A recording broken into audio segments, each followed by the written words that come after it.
Denny Hamlin may be one of NASCAR's most well-known drivers right now, but he's also the most vocal in a debate that has the potential to shake the sport to its core. After months of legal intrigue, a court battle, and escalating tensions within NASCAR, fans are beginning to ask a frightening question. Is Denny Hamlin finished at 23XI Racing? A business conflict has escalated into a full-blown battle, and Hamlin may be running out of time, strength, and allies. Let us take a step back.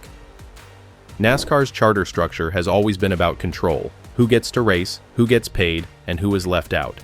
When NASCAR introduced the charter system in 2016, the goal was straightforward: offer 36 teams a guaranteed slot in every Cup Series race, as well as a share of the prize money.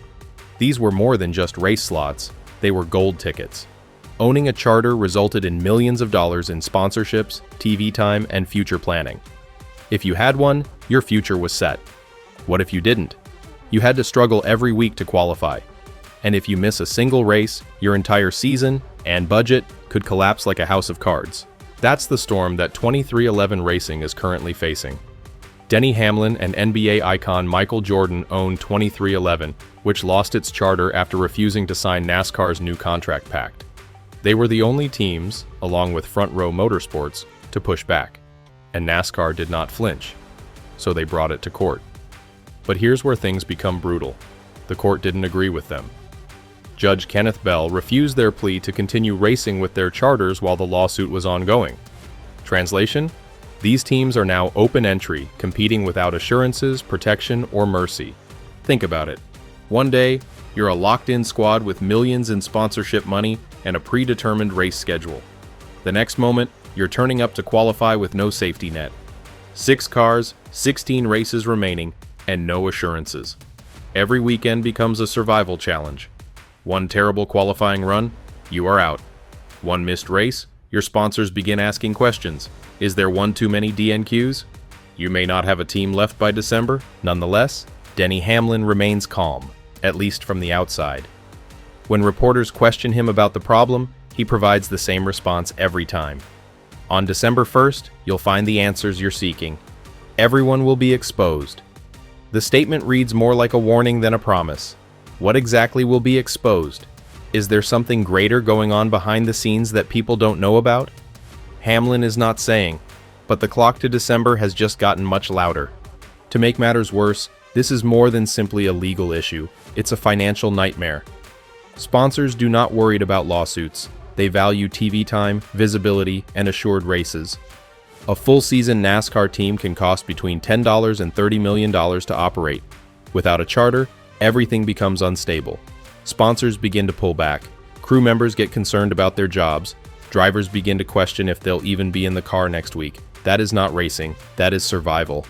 Hamlin is aware of the situation. He may not show it in interviews, but behind the scenes, he is balancing 2 roles: elite Cup Series driver and co-owner of a struggling team.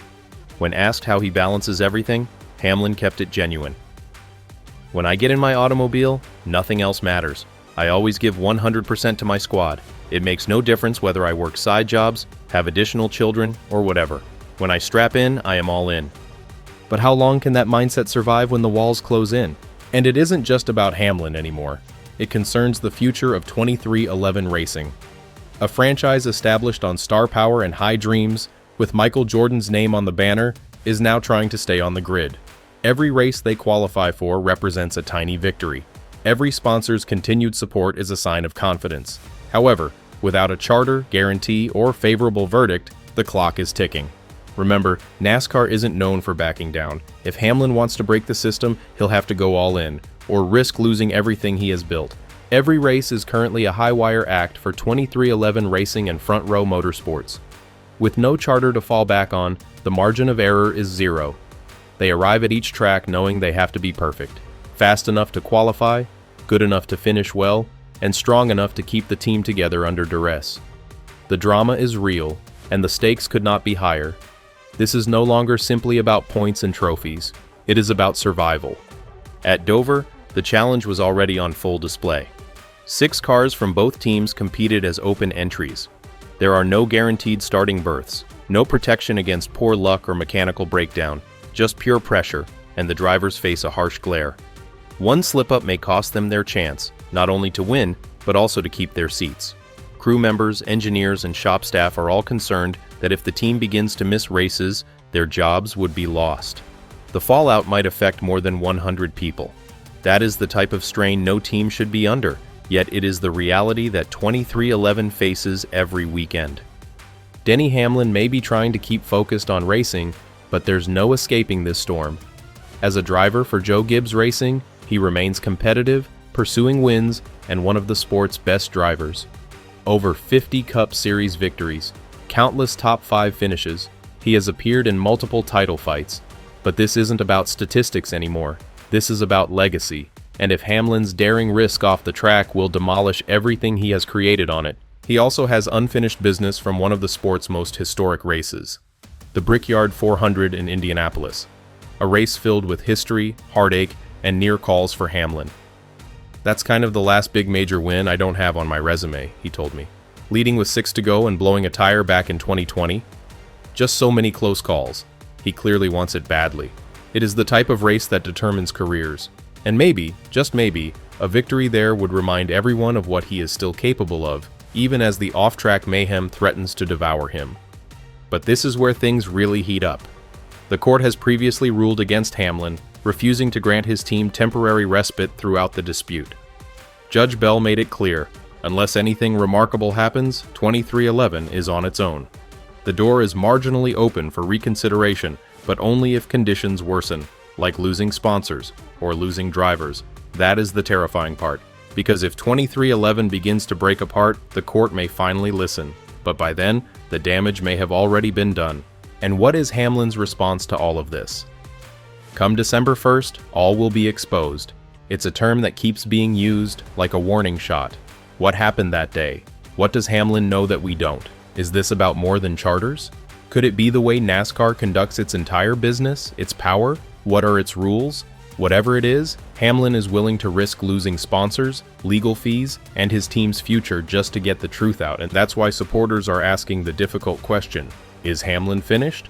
Not only as a team owner, but as a driving force in NASCAR? If this lawsuit fails, 23XI may collapse. If sponsors depart, they may fold. If the court never rules in their favor, that may be the end of the journey. Even if they survive the rest of the season, their long-term prospects are bleak unless something changes. And don't forget, this isn't just Hamlin's struggle. It is also Michael Jordan's.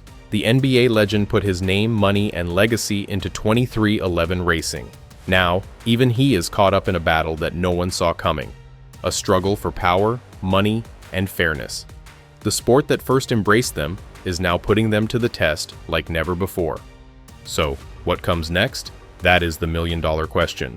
December 1st is approaching. The court will rule. Hamlin assures we'll finally know the whole truth. But until then, the race continues. The risks increase. The pressure intensifies. The drama continues to escalate. What are your thoughts? Is Denny Hamlin taking a brave stand for justice, or is he playing a risky game that might destroy everything he's built? Please share your opinions in the comments section below, and remember to subscribe so you don't miss out on what happens next. Because if Hamlin is correct, the truth might impact NASCAR forever.